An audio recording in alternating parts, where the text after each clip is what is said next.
A aula de hoje é utilidade pública. Vocês vão aprender a identificar quando está rolando um clima. Eu vou chamar um boy muito fofinho para representar meu crush. Primeiro, foca nele. Investe no olhar 43. Depois, é só partir para o abraço e lançar um beijo daqueles no carinha. Após o beijo é tchau. Vamos estudar. Tem muita coisa para a gente aprender.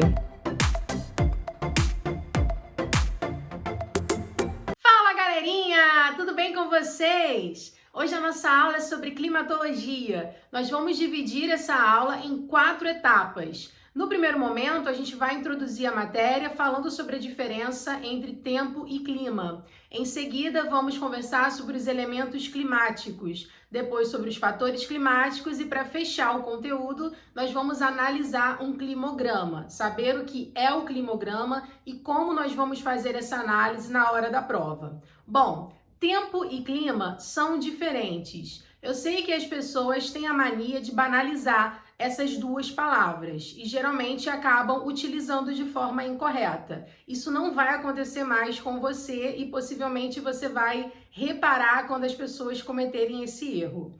Existe uma diferença entre tempo e clima, mas vamos lá. Tempo é uma característica momentânea da atmosfera. Exemplo, o tempo está nublado, o tempo está chuvoso, o tempo está quente, o tempo está frio. Aí nós vamos, utilizar a palavra tempo para diagnosticar uma característica momentânea da atmosfera. Agora, clima requer estudo e é um estudo com tempo de no mínimo 30 anos.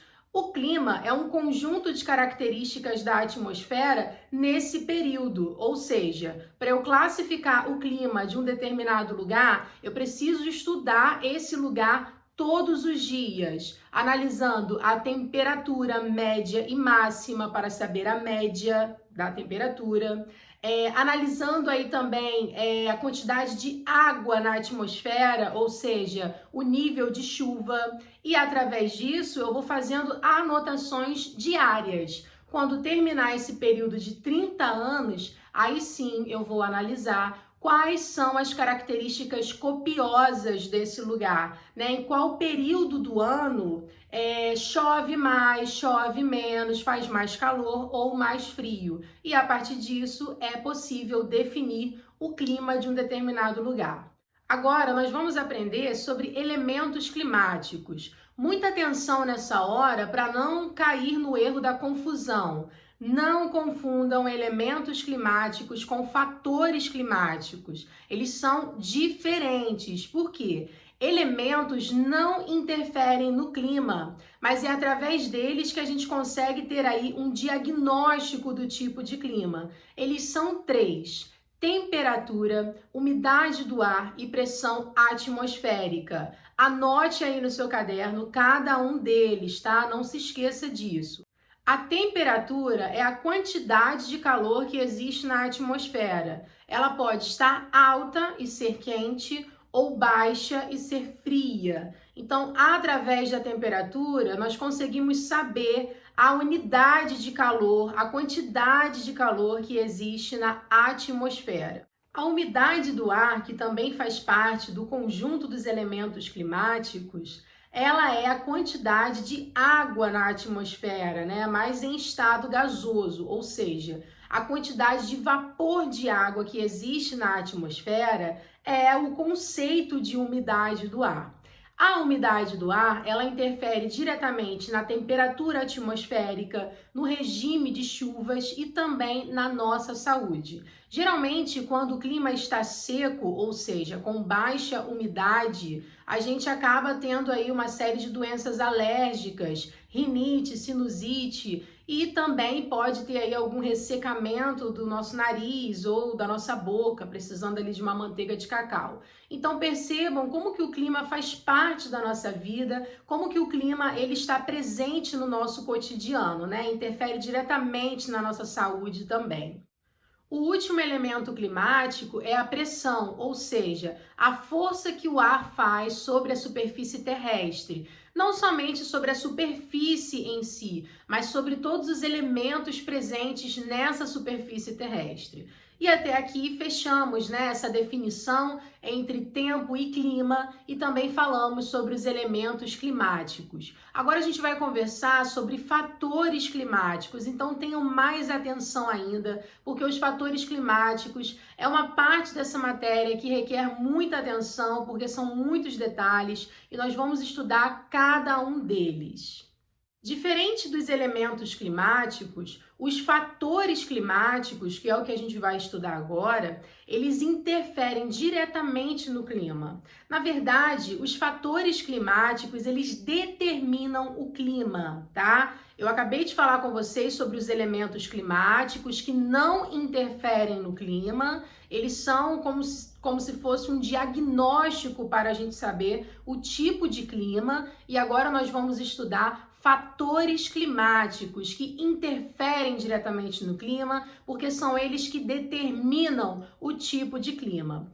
Bom, o primeiro fator climático que eu quero apresentar para vocês é a latitude. A latitude é a proximidade ou distância de uma determinada área com relação à linha do Equador. Vocês já sabem, né, que a linha do Equador é uma linha imaginária que recorta a Terra. Ela é a latitude zero, porque é o ponto onde o Sol mais aquece a Terra, é o ponto mais quente do globo terrestre. Bom, e a área que está sendo recortada pela linha do Equador é uma área muito quente, né? E é uma área de baixa latitude. Por quê? A linha do Equador, ela divide a Terra ao meio, digamos assim. Desse meio da linha do Equador ao norte, eu vou ter linhas imaginárias de latitude. A primeira linha de latitude ao norte, ela tem 15 graus. A segunda linha tem 30 graus. A terceira linha tem 45 graus até chegar a 90 graus. Da linha do Equador para o sul, eu vou fazer a mesma coisa, ó. A primeira linha de latitude do sul, ela tem 15 graus. A segunda vai ter 30 graus, até chegar em 90 graus. Por quê?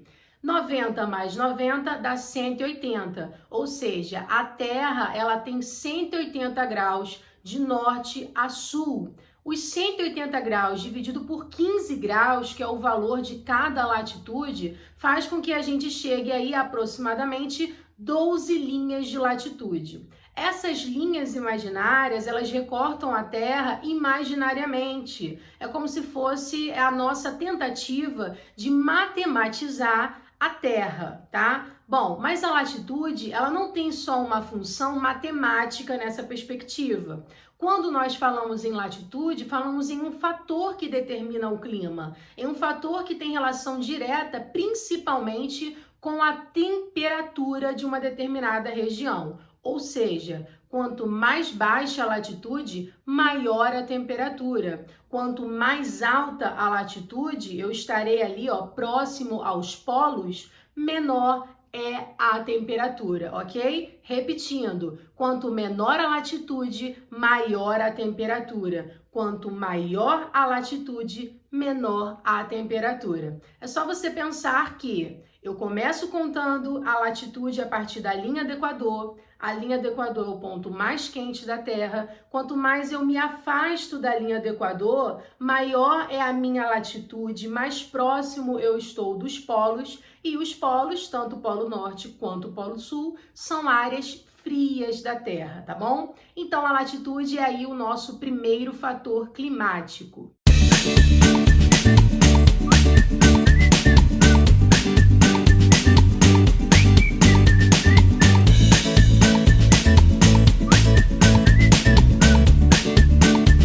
O segundo fator climático é a altitude. A altitude é a medida vertical do relevo com referência ao nível do mar. Quanto maior for uma altitude, menor será a temperatura. Ó, tô com frio. Quanto menor for a altitude, maior será a temperatura. Isso por quê?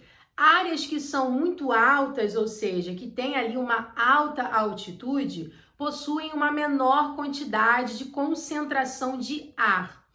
Essa característica não propicia o acúmulo de calor, a retenção de calor nessas superfícies. E o contrário acontece em áreas de baixa altitude. Por quê? Áreas de baixa altitude possuem uma maior quantidade de gases. E essa maior concentração de gases, essa maior concentração de ar, propicia a retenção de calor. Bom, pensa aí no cume da montanha, que geralmente tem ali uma nevezinha, né? Quando é uma região de alta latitude ou uma região aí bastante íngreme, bastante alta, você vai ter ali uma concentração de neve no cume da montanha. Exemplo, a Cordilheira dos Andes. É muito comum que quem faça escalada na Cordilheira dos Andes mastigue a folha de coca. Para quê? Para conseguir respirar. Porque no alto dessas montanhas existe uma baixa concentração de oxigênio. Então, além da pessoa precisar estar com um preparo físico adequado para conseguir respirar adequadamente, eles podem também usufruir dessa técnica, né, dessa folha de coca para conseguir respirar melhor. Isso acontece na Cordilheira dos Andes, principalmente na região do Peru.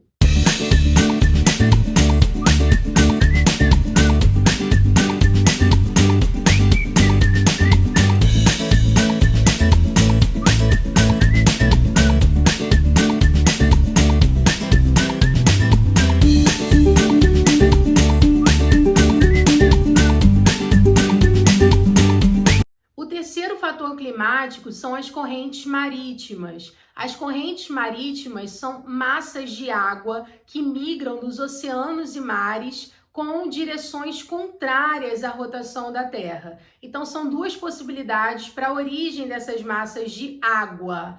Uma é a direção dos ventos e outra é o movimento de rotação da Terra, porque elas estão sempre em movimento contrário a esse movimento de rotação. Bom, outra questão que nós precisamos saber sobre as correntes marítimas é que elas possuem características específicas da área de onde elas se originaram. E quando elas se originam em uma região fria, elas migram para regiões quentes. Quando elas se originam em regiões quentes, elas migram para regiões frias, ou seja, é uma troca de zona polar para a zona tropical equatorial, de zona equatorial tropical para a zona polar.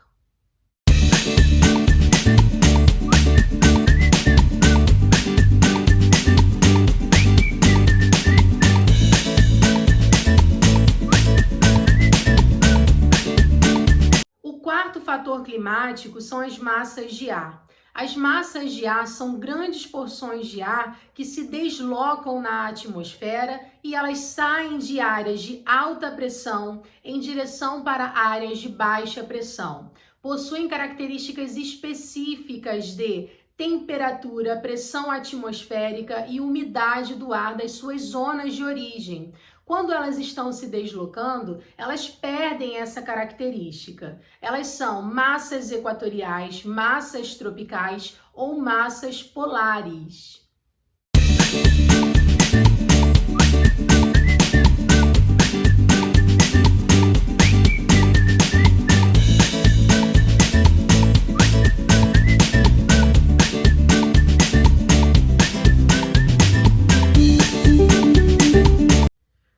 O fator climático é a maritimidade, ou seja, a proximidade de uma determinada região com o mar e o oceano. Essas áreas muito próximas aos mares e oceanos sofrem a interferência da principal característica da maritimidade, que é essa capacidade que as águas oceanas têm de reter calor de uma forma lentamente e depois liberar esse calor também lentamente.